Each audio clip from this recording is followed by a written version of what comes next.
He had exactly $4 in his wallet and a hole in his left shoe. And in less than an hour, the woman who was about to humiliate him in front of an entire airport terminal would be on her knees, begging him to save her son's life. Neither of them knew it yet. All Marcus Reid knew, standing in the fluorescent hum of Gate 14 at Denton International Airport, was that his daughter's school fees were due in 6 days, and he was $300 short. Marcus was 36 years old, and he had learned, the hard way, that dignity was a luxury poor men weren't always allowed to keep. His morning had started at 4:40 a.m., the way it always did, with the tired buzz of a phone alarm he'd set to the quietest setting so it wouldn't wake Lily in the room next door. He'd made her lunch first, a peanut butter sandwich cut diagonally, the way she liked it, an apple, and a small note folded into her lunch bag that said, "You've got this, kiddo. Love, Dad," because he'd read somewhere once that kids do better in school when they know someone's thinking about them. He didn't have money for much, but he had time for that. He always made time for that.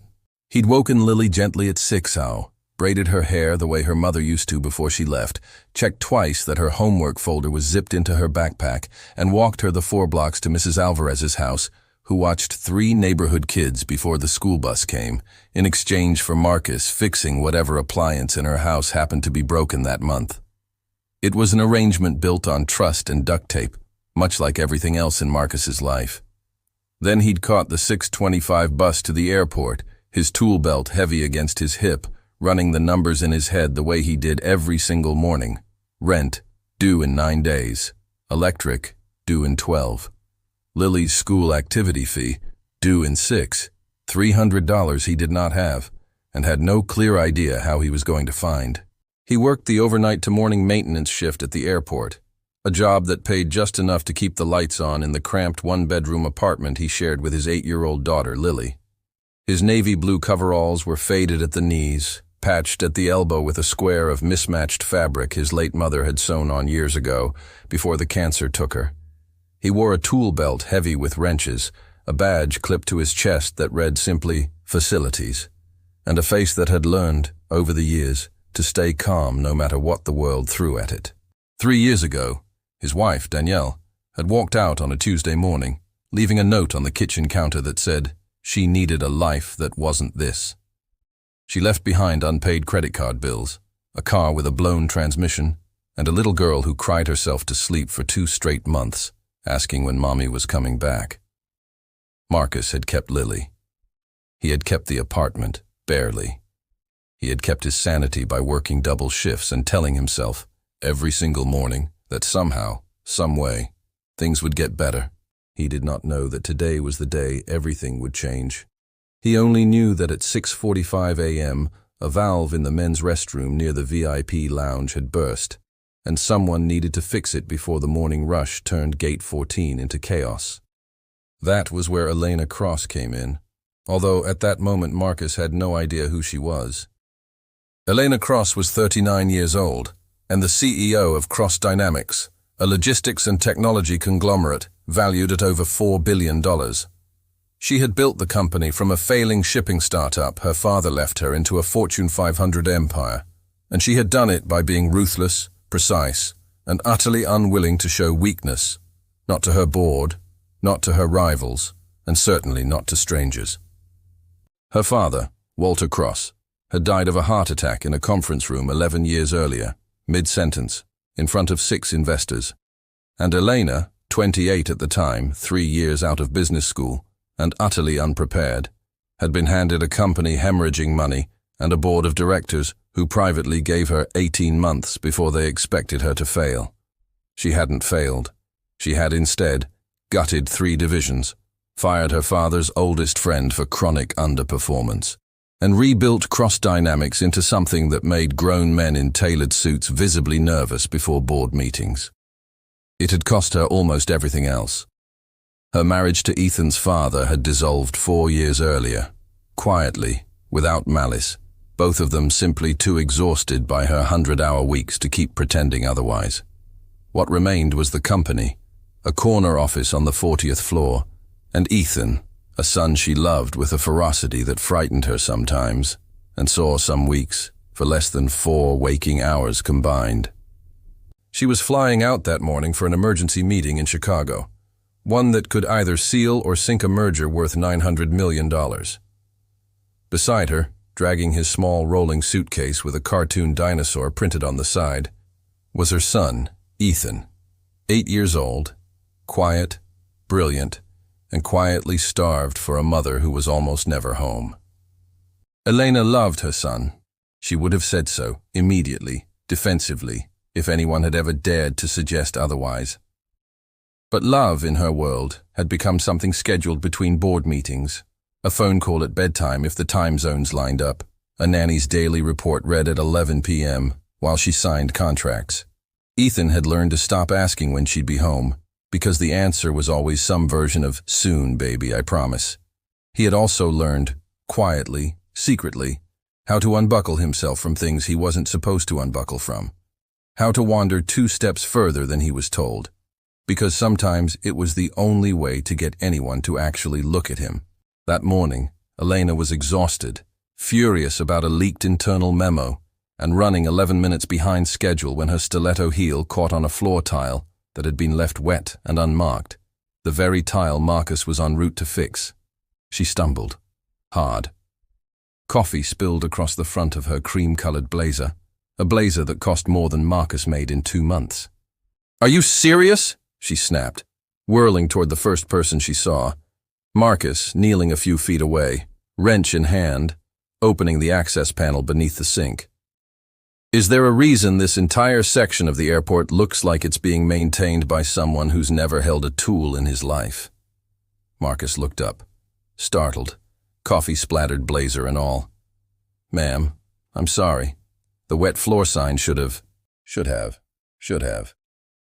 Elena's voice climbed, sharp enough to turn heads at the gate. People began to stare, a businessman lowering his newspaper, a young couple pausing their conversation, a barista at the nearby kiosk freezing mid-pour. "I have a $900 million meeting in 4 hours, and I'm standing here covered in coffee because some maintenance guy in patched-up coveralls can't be bothered to do his one job properly. Ma'am, I only just got the call about the leak. I was on my way to—" "I don't care about your excuses." She looked him over then. Really looked. The frayed cuffs, the mismatched patch on his elbow, the tired lines under his eyes. And something ugly and reflexive rose in her, the same instinct that let her dismantle boardrooms without blinking. "You know what? This is exactly the problem with people like you. No urgency. No pride in your work. I bet you've been coasting through life letting other people clean up your messes your whole career." She gestured at his coveralls with open disdain. "Do you even own a proper uniform? Or does this airport just let anyone show up looking like they slept in a dumpster?" The words landed like a slap. A few gasps rippled through the small crowd that had gathered. Marcus felt his face go hot, his jaw tighten, his hands curl slightly around the wrench. He thought of Lily, waiting for him at home with her backpack already packed for school, the school fees still unpaid, the shoes with the hole in them that he hadn't been able to replace.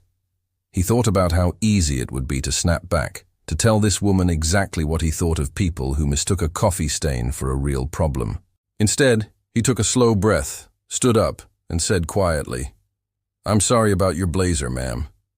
I'll finish the repair and make sure the area's marked properly." He didn't raise his voice. He didn't defend himself further. He simply picked his wrench back up, knelt down, and went back to work, his ears burning, his chest tight with a humiliation he would carry home with him that night and not mention to his daughter. Elena, still fuming, turned on her heel, the good one, and stormed toward the VIP lounge, Ethan trailing quietly behind her, glancing back once, just once, at the man kneeling by the sink. Something about the way the man had absorbed the insult without breaking, without shouting, stuck with the boy in a way he couldn't yet explain. Marcus stayed kneeling at the sink for a moment longer than he needed to, staring at the burst valve, at nothing, letting the heat drain slowly out of his face. A young barista from the nearby kiosk, a college kid named Deshaun who'd watched the whole thing unfold, wandered over with a paper cup of coffee and set it quietly on the floor beside him. "On the house, man," Deshaun said. "That lady had no right to talk to you like that." "Appreciate it," Marcus said, and meant it, though he didn't touch the coffee. He didn't trust himself to hold a cup steady just then. He thought about the 11 other times in his life someone had looked at his coveralls and decided, in the space of half a second, exactly who he was and exactly how much he mattered. A landlord who'd once made him wait in the rain while a better-dressed tenant went first. A loan officer who'd barely glanced up from her monitor before denying him. A version of himself, 3 years younger, still married, still hopeful, who hadn't yet learned that the world handed out contempt more freely than it handed out second chances. He thought about telling Lily about this later, and decided he wouldn't.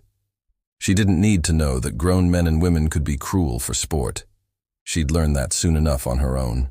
He finished the valve repair in 11 minutes, wiped down the tile, propped the wet floor sign exactly where it needed to be this time, and radioed his supervisor that Gate 14 restrooms were clear. Then he checked his watch. 20 minutes until his next scheduled task. A maintenance sweep near the mezzanine escalators, the very unit that had in fact been flagged twice in the maintenance log over the past month for a sluggish emergency stop response. A repair order that had been submitted, approved, and then quietly buried under budget cuts and a backlog of higher priority tickets. Marcus didn't know any of that yet. He only knew he had 20 minutes to compose himself before he had to be professional again, calm again, invisible again, the way the world seemed to prefer men like him to be. He didn't know that in exactly those 20 minutes, invisibility would become the last thing anyone in that airport would ever call him again.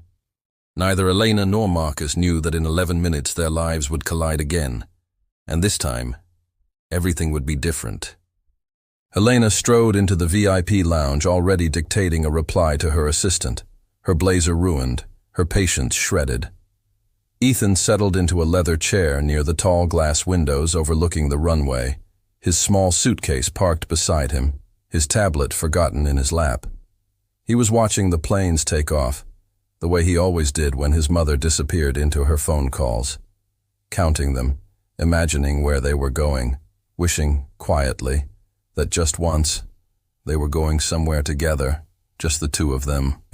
The lounge had an upper mezzanine level, accessible by a glass-walled escalator that overlooked the main concourse, a modern, sleek design feature the airport was proud of, and one that had, unbeknownst to anyone, a mechanical fault reported twice in the past month and never fully resolved. Ethan wandered toward it. Children wander. It is perhaps the most universal and least remarkable thing about them, until it isn't. He stepped onto the escalator's edge, curious about the mechanism at the top, the way the steps folded flat and disappeared beneath the frame. He leaned closer than he should have. His shoelace, untied since that morning, because Elena's nanny had rushed him out the door before double-knotting it, caught in the seam where the moving stair met the stationary comb plate. For a moment, nothing happened. Then the mechanism pulled taut. Ethan's small foot jerked forward, and he lost his balance, falling backward against the moving steps, his shoelace and the cuff of his pants dragging into the grinding gap at the base of the escalator. He screamed, a short, panicked, high-pitched sound that cut through the low murmur of the lounge like a blade. Elena's head snapped up. Every phone call, every meeting, every ounce of composure she had built her entire identity around evaporated in an instant. "Ethan!" She sprinted, heels abandoned somewhere behind her, and reached him seconds later, but the mechanism had already pulled his foot dangerously close to the base plate, the fabric of his pant leg twisting tighter with every inch the belt advanced. A nearby staff member fumbled for the emergency stop button and hit it, but the belt didn't stop. The button, like the escalator's maintenance report, had been logged as faulty and never repaired. "Someone help him! Please, someone stop it!" Elena's voice cracked, all her armor gone, nothing left but a mother watching her son's leg being pulled toward a mechanism that could crush bone. Ethan sobbed, his small hands scrabbling against the metal steps, his face white with terror. Airport security rushed over, uncertain, shouting into radios. A crowd formed instantly, phones raised, no one quite sure what to do. The emergency stop wasn't working. The belt kept crawling forward, millimeter by millimeter, dragging the boy's leg toward the grinding plate at the base. And then, cutting through the panic, a voice, calm, low, and absolutely certain. "Move. Let me through. I know this mechanism." It was Marcus. He had heard the scream from 2 gates away and had run without thinking, tool belt still strapped to his waist, the same wrench from 20 minutes earlier still gripped in his hand. He dropped to his knees beside Ethan, ignoring the security guard trying to hold him back, ignoring the shouting crowd, his eyes locked on the mechanism with the focused stillness of a man who had spent 15 years learning exactly how machines like this worked and exactly how they failed. "I need everyone back now," Marcus said, his voice carrying an authority no one questioned. "And someone cut power to this unit from the panel. It's behind the potted plant, red switch, marked Escalator 4. A stunned staff member obeyed instantly. The belt shuddered and stopped, but the tension on Ethan's leg remained. His shoelace and pant cuff were jammed tight in the comb plate, and any wrong movement could tear skin or worse. "Hey, buddy." Marcus's voice softened instantly as he looked at the boy, whose face was streaked with tears, whose whole body trembled. "I need you to stay real still for me, okay? You're doing great. I fix machines like this every single day. I promise you I'm not going to let this hurt you." Ethan, through his sobs, managed a tiny nod. Marcus worked fast but with total precision, using the flat edge of a screwdriver from his belt to pry the comb plate teeth apart just enough, millimeter by careful millimeter, while his other hand cradled the boy's ankle to keep it from jerking. Sweat beaded on his forehead. The crowd held its breath. Elena knelt on Ethan's other side, gripping her son's hand so hard her knuckles went white, tears streaming freely down a face that hadn't cried in public in over a decade. "Almost there, buddy," Marcus murmured. "Almost there." For a terrifying second, the pried open teeth of the comb plate snagged tighter instead of looser, and Ethan let out a fresh cry of pain. Marcus froze, recalibrated, and shifted his angle, working the screwdriver at a slightly different plane the way his own father had taught him decades earlier, on a jammed conveyor at a warehouse job long since closed down. "You're okay. You're okay," he murmured, more to steady his own hands than the boy's. "Sometimes a machine fights you right before it lets go. Don't mean it's winning." Somewhere behind him he could hear a security guard on the radio requesting an ambulance. Could hear the low murmur of the crowd holding its collective breath. Could hear faintly Elena's ragged, whispered praying. Words he suspected she hadn't spoken since she was a child. With one final, controlled motion, he freed the fabric of Ethan's pant leg from the mechanism and gently, carefully, lifted the boy's foot clear of the gap. Ethan collapsed forward into his mother's arms, sobbing, and Elena wrapped herself around him like she would never let go again. The crowd erupted into relieved applause. Security guards finally caught up, radios crackling, paramedics arriving moments later to check the boy over. Marcus sat back on his heels, breathing hard, his hands trembling now that the adrenaline had nowhere left to go, the wrench still loosely in his grip. It was only then, as Elena lifted her tear-streaked face to thank the stranger who had just saved her son's life, that she truly looked at him. The patched elbow, the faded coveralls, the facilities badge. Recognition hit her like a physical blow. It was him. The man she had torn apart in front of a crowd not 20 minutes earlier. For a long moment, Elena Cross, a woman who had never once, in 15 years of running a multi-billion-dollar company, been at a loss for words, simply knelt on the airport floor, staring at Marcus Reid, unable to speak. "You," she finally managed, her voice barely above a whisper. "You're the man I—" "Yes, ma'am." Marcus's tone wasn't bitter. It wasn't smug either. It was simply tired and honest. He looked down at Ethan, who was still clinging to his mother, his small shoulders shaking with the last of his sobs, and something in Marcus's expression softened. "Is he all right?" "He's—" Elena's own voice cracked. She looked at her son, then back at Marcus, and the weight of what had almost happened, and who had stopped it, crashed over her all at once. "You saved him. You saved my son. And 20 minutes ago, I stood in front of everyone and I called you." She couldn't even finish the sentence. Shame flooded her face, hot and unfamiliar. "I am so sorry. I don't even know your name." "Marcus," he said quietly, helping her gently to her feet as paramedics moved in to check Ethan's ankle. "Marcus Reid." "Marcus." Elena repeated the name like it mattered, like she needed to hold on to it. "I don't know how to—" She stopped, pressed her trembling hands to her face for a moment, and when she lowered them, the CEO mask was gone entirely, replaced by something raw and human. "I was cruel to you, in front of everyone, and you didn't hesitate for a single second to help my son. You didn't even think about it." "He was a scared kid stuck in a machine," Marcus said simply. Didn't matter whose kid he was. That single sentence, "didn't matter whose kid he was," would echo in Elena's mind for weeks to come. The paramedics confirmed Ethan had a minor abrasion on his ankle and some bruising, nothing broken, nothing that wouldn't heal within days, a small miracle owed entirely to how quickly Marcus had acted and how carefully he'd freed him. Airport management arrived in a flurry of apologies and liability concerns. Security footage was pulled, and within the hour, news of the incident had already begun circulating among staff. The maintenance worker who saved a child's leg from a malfunctioning escalator, using nothing but a screwdriver and steady hands. By the time Elena missed her flight to Chicago, someone in the crowd had already uploaded a shaky, 20-second phone video of the rescue to social media, captioned simply, "Airport janitor just saved a kid's leg with a screwdriver and nobody's talking about it?" By nightfall, it had 4 million views. By the following morning, it had crossed 20 million, picked up by 3 national news outlets, all running some version of the same headline: "Hero maintenance worker saves CEO's son in airport escalator scare."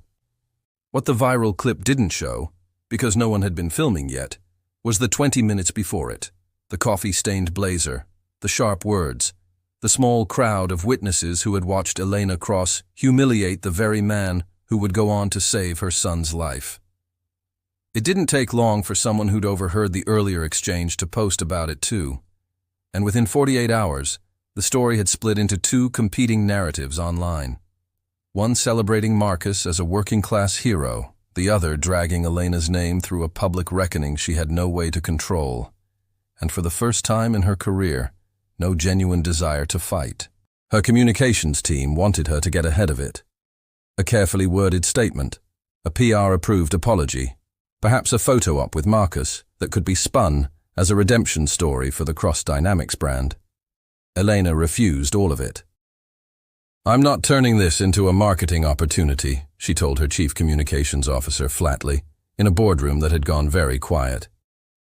"If I owe that man an apology, I'll give it to him directly, in private, like a human being, not through a press release with our logo on it." It was, in its own small way, the first genuinely selfless decision Elena Cross had made in her professional life in years, and it cost her. Analysts speculated for days about whether the PR mishandling would affect the Chicago merger, and it very nearly did, delaying negotiations by a tense and expensive week. Elena let it delay. She had, for the first time in longer than she could remember, decided that being a decent person mattered more than being seen as one. Elena missed her flight to Chicago. She didn't care. For the first time in longer than she could remember, the $900 million merger felt like the least important thing in her world. She sat beside Ethan in a private airport medical room, one hand still wrapped around his, and found herself unable to stop watching the door, waiting to see if Marcus would come back before he had to return to his shift. He did. He knocked softly on the open door, having finished his incident report with airport security, and simply asked, "How's he doing?" "He's okay," Elena said. "Thanks to you." She hesitated, then added quieter, "Would you sit with us a moment, please?" Marcus glanced at the clock on the wall. He still had 2 hours left on shift, and being late would mean trouble with his supervisor, another thing he couldn't afford. But something in Elena's voice, stripped of all its earlier venom, made him step inside and sit. Ethan, small and pale, but calmer now, looked up at him. "You knew exactly what to do," the boy said softly. "How'd you know?" Marcus smiled, the first real smile he'd allowed himself all day. "I've been fixing machines since I was younger than you. My dad taught me. Machines are simple, really. They just do what they're built to do. People are the complicated ones." Ethan considered this with the serious, searching look only children seem to manage. "You weren't mad at my mom, even after what she said to you." Elena flinched, but didn't look away. "Being mad wouldn't have helped anybody in that moment, bud," Marcus said gently. "Sometimes you just gotta do what's right, and let the rest sort itself out later."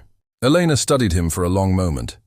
This quiet, unassuming man who had every right to walk away, to let her stew in her own humiliation, and instead had simply chosen kindness, twice, without asking for anything in return.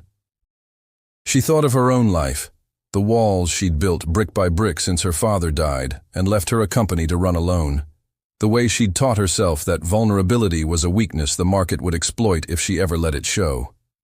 She thought of how long it had been since anyone had looked at Ethan the way Marcus just had.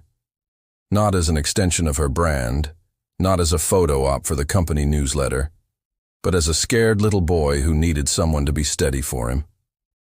"Mr. Reid," she said finally, "I know an apology doesn't undo what I said to you, but I would like the chance to make this right, properly.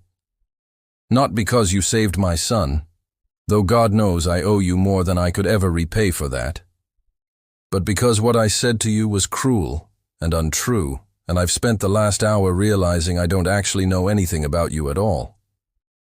Marcus shifted, uncomfortable. Pride, the stubborn, protective kind that had gotten him through 3 years of single fatherhood, rose in his chest. "You don't owe me anything, ma'am. I did what anyone would have done." "That's not true," Elena said quietly. "Plenty of people froze. I froze. You didn't." Over the following days, Elena Cross did something entirely out of character. She slowed down. She postponed the Chicago merger meeting by a week, a decision that sent shockwaves through her boardroom and cost the company an estimated $2 million in delayed negotiations, a fact her chief financial officer reminded her of no fewer than 4 times. She didn't care. For the first time in years, something mattered more to her than the number on a balance sheet. She had her assistant quietly pull Marcus's employment file, not to punish him, as some in HR feared when the request came through, but to understand him. What she found humbled her further. Marcus Reid had been a certified aircraft maintenance technician years earlier, skilled, respected, on track for a supervisory position, until his wife left, until the medical bills from his mother's cancer treatment piled up, until the weight of single-handedly raising a daughter on one income forced him to take whatever steady shift work he could find, wherever he could find it. He hadn't lost his skill. He'd lost his opportunities. Elena found herself standing outside a small, tired apartment building 3 days later, in jeans and a plain sweater instead of a tailored blazer, feeling more nervous than she had walking into any boardroom in her career. Marcus opened the door, surprised to see her, Lily peeking curiously from behind his leg. A small girl with tight braids and a gap-toothed smile, still in her worn school shoes with the hole starting at the toe. "Ms. Cross," Marcus said, startled. "Is everything all right? Is Ethan—" "Ethan's fine. He's with his nanny. Elena faltered, glancing down at Lily, then back at Marcus. "I was hoping I could talk to you, if you have a minute." He hesitated, then stepped aside to let her in, sending Lily off to finish her homework at the small kitchen table. The apartment was modest but spotless, warm despite its size. Photographs on the wall, a child's crayon drawings taped proudly to the fridge, the particular, careful order of a home built by someone determined to give his daughter stability, even when he had nothing else to give her. "I came to apologize again," Elena said, standing awkwardly in the small living room. "Properly this time. Not in an airport, not with paramedics rushing around us. I said things to you that were unfair, untrue, and honestly beneath the person I want to believe I am. I judged you by your uniform, and I was wrong, and I am deeply sorry." Marcus nodded slowly, arms crossed, still guarded. "Apology accepted. You didn't have to come all this way for that." "I also came," Elena continued, steadier now, "because I did some research. I know about your background in aircraft maintenance certification. I know about your mother's medical bills. I know you gave up a promising career track to take shift work that would let you be present for Lily. And I want to offer you a position at Cross Dynamics, head of facilities engineering for our entire Western logistics hub. Full benefits, a salary that actually reflects your skill, and a schedule that would let you be home for your daughter every single night." Marcus stared at her, stunned into silence. "This isn't charity," Elena added quickly, seeing the flicker of pride and suspicion cross his face. The same instinct that had made him decline the barista's free coffee days earlier. The reflex of a man who had learned that gifts from strangers usually came with strings he couldn't afford. "I've seen your file. Your former supervisors call you the most reliable technician they ever worked with. I need someone like that. I would be a fool not to hire you, and I don't build a $4 billion company by being a fool about talent." "With respect, ma'am," Marcus said carefully. "A week ago you didn't know my name. Now you want to hand me a director's title. That's a pretty big leap for someone who reads spreadsheets for a living." "You're right to question it," Elena admitted. "If our positions were reversed, I'd question it too. So don't answer me tonight. Talk to your daughter. Talk to whoever you trust. Ask around about Cross Dynamics if you want. Ask former employees, not just the glowing testimonials on our website. I'd rather you say yes because you've actually looked at the offer and believe it, than say yes because you feel like you owe me something. You don't owe me anything, Mr. Reid. If anything, the debt runs the other way, and it always will." "And if I say no?" Marcus asked quietly, testing her. "Then I'll still owe you my son's life, and I'll still be sorry for how I treated you, and I'll respect your decision," Elena said simply. "But I hope you'll say yes. Not because you need saving, because I think Cross Dynamics needs you." Lily looked up from her math homework at the kitchen table, her sharp 8-year-old ears having caught more of the conversation than either adult realized.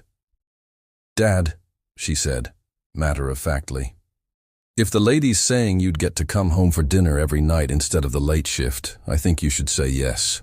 Both adults turned toward her, and Marcus felt something in his chest loosen. The particular ache of a father who had spent 3 years apologizing, silently, for every dinner he'd missed. "Finish your homework, Lilybug," he said, but he was smiling. Marcus looked over at his daughter, hunched over her worksheet, her shoes worn thin, her backpack patched at the strap the same way his coveralls were patched at the elbow. Mother's habits, passed down, out of necessity rather than choice.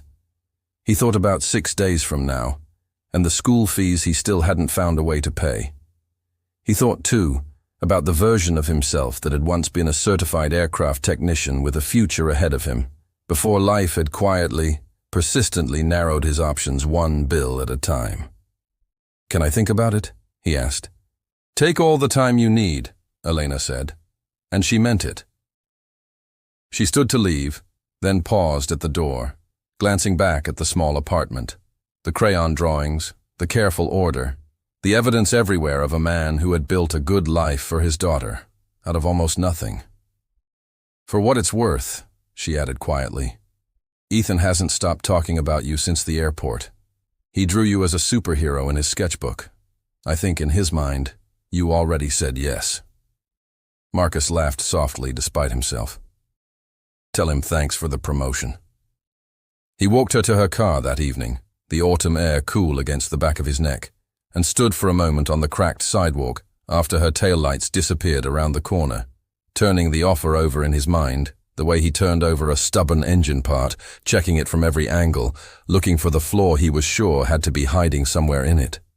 He thought about pride, and about how pride had kept a roof over Lily's head and food on her plate, but had never once paid a school fee or fixed a hole in a shoe. He thought about his father, long gone now, who used to say that a good man takes help the same way he gives it, without keeping score.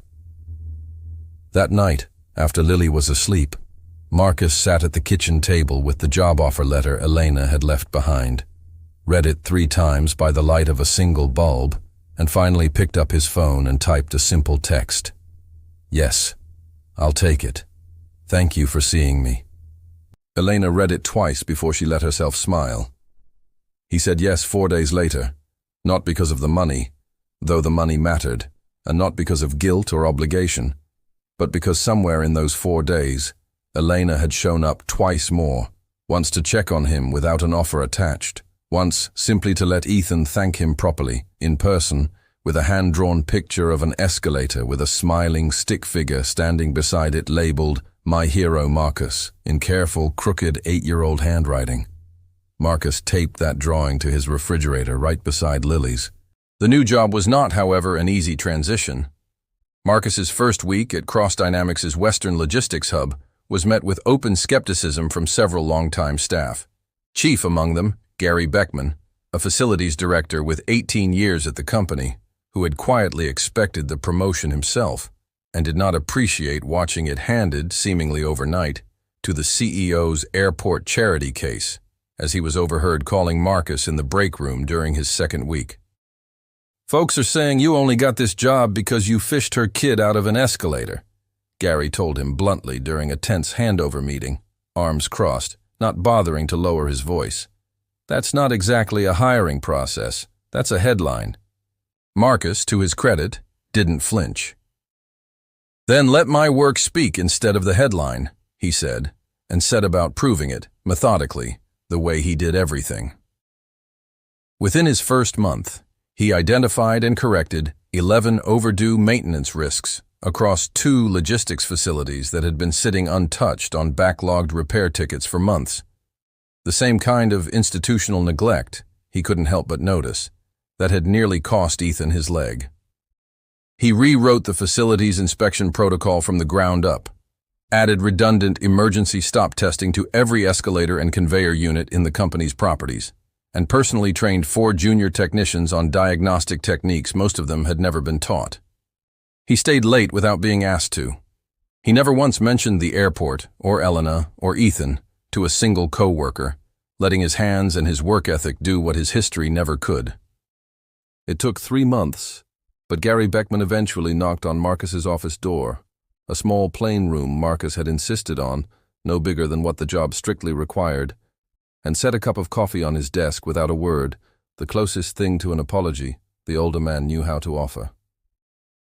"You know your stuff," Gary admitted gruffly. "I was wrong about you." Marcus simply nodded, thanked him, and got back to work, because that was, in the end, the only kind of victory he'd ever really wanted. Not vindication, just respect, earned plainly, on his own terms. The new job changed everything else too, slowly, steadily, the way real change usually does. Not overnight, not with fireworks, but with a paid-off school fee, then a new pair of shoes for Lily, then, months later, a modest but real house with a small backyard where she could finally have the dog she'd been asking for since her mother left. The board was not entirely pleased either when word of Marcus's hire and its origin story made its way through the executive floor. At the quarterly review 2 months later, one director, a sharp-tongued man named Preston Doyle, who had never much liked being challenged by a woman half his age, raised the matter directly. "I'll say what everyone else is thinking, Elena," Doyle said, tapping his pen against the boardroom table. "You hired a janitor into a director-level facilities role after a viral airport incident. It reads as emotional. It reads as impulsive. Some of us are wondering whether Cross Dynamics is being run on strategy these days, or on guilt." The old Elena, the one who had snapped at a stranger in an airport lounge without a second thought, might have torn Doyle apart on the spot, purely on instinct, purely to win the room. The new Elena, the one who had spent 6 months learning to listen before she struck, simply slid a folder across the table. "Since Mr. Reid's hire," she said calmly, "facility-related liability incidents across our Western hub are down 63%. Insurance premiums on 3 properties have already been renegotiated downward based on his revised inspection protocols. He identified and corrected 11 safety risks in his first month that had been sitting on backlogged tickets for, in one case, over a year. The same kind of neglect, incidentally, that very nearly cost my son his leg in a public airport, on camera, in front of witnesses, with our brand name nowhere near it, purely by luck. I didn't hire Marcus Reid out of guilt, Preston. I hired him because he is, without exaggeration, the most competent facilities engineer this company has ever employed. And if you'd like to keep discussing strategy, I'm happy to show you exactly what strategic risk looked like the day before he started.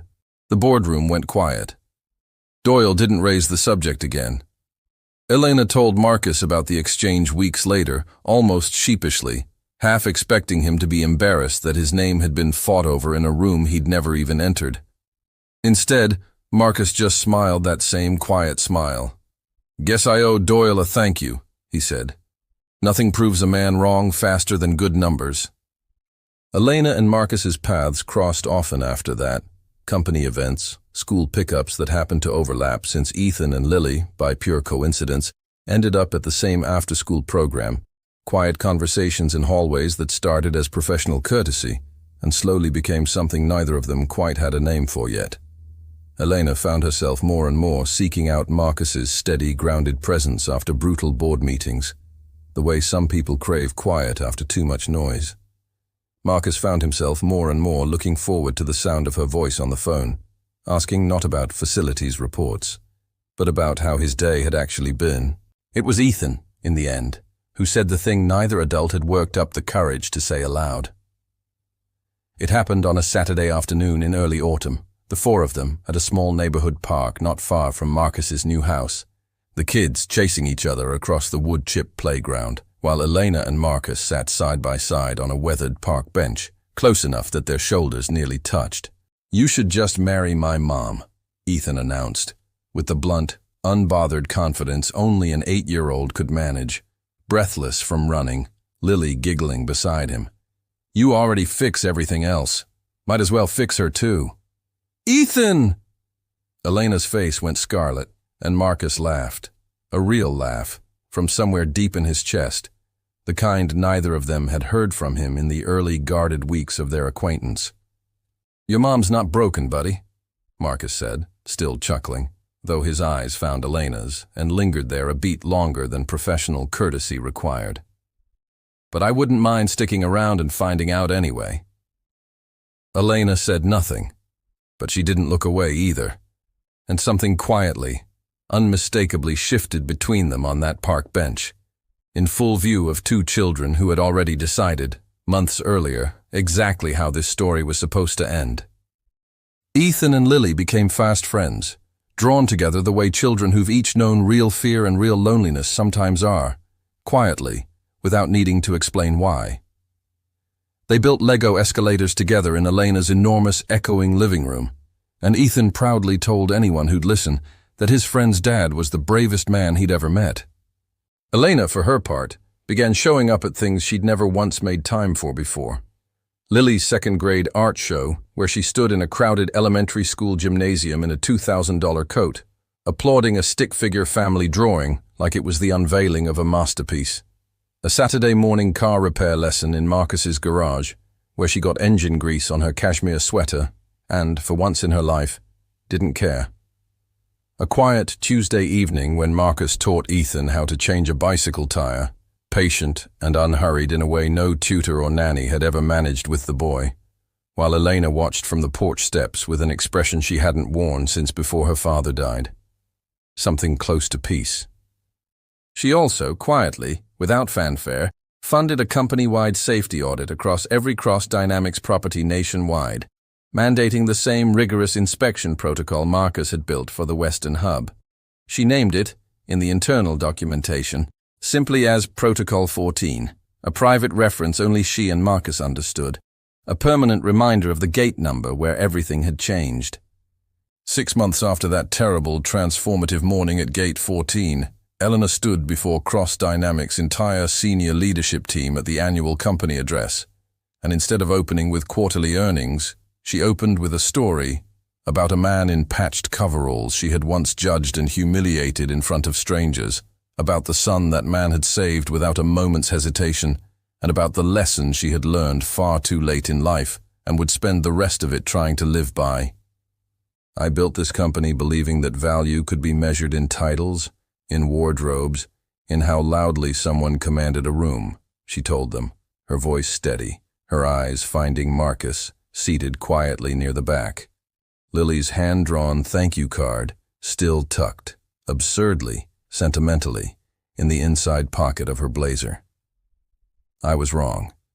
The most valuable person I have ever met was wearing a tool belt and a patched uniform, and he taught me more about character in 30 seconds than every business school professor I ever paid to teach me leadership. The room fell silent, then rose into applause. For Marcus, who stood, uncomfortable with the attention, but no longer ashamed of who he was or where he'd come from. Later that evening, on the back porch of the modest house, Marcus's new salary had made possible, with Lily and Ethan chasing fireflies across the small backyard and laughing the unguarded laugh of children who finally felt safe. Eleanor sat beside Marcus in comfortable, unhurried silence. "You never asked me why I said those things at the airport," she said quietly. "That morning." "Didn't need to," Marcus said. "People say ugly things when they're scared or tired or carrying something heavier than anyone else can see. Doesn't excuse it, but it explains it." "How did you get to be so wise about people and machines and forgiveness, all at once?" Elena asked, half teasing, half in genuine wonder. Marcus watched Lily and Ethan collapse into the grass, breathless with laughter, and smiled the same quiet, steady smile that had calmed a terrified boy on the floor of an airport escalator 6 months earlier. "Same way I learned to fix anything broken," he said. "You get down close to it. You stop being afraid of what's underneath, and you take your time putting it back together, piece by piece." Elena reached over and took his hand, grease-calloused, steady, the same hand that had saved her son's life. And for the first time in longer than she could remember, she didn't feel like the CEO of a $4 billion company.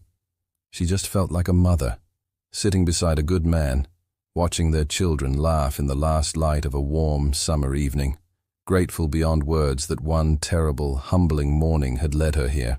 Some people learn kindness from books. Eleanor Cross learned it on her knees, on an airport floor, watching a man she had wronged save the one thing in the world she loved most, without hesitation, without an apology owed to him, and without ever once asking for anything in return.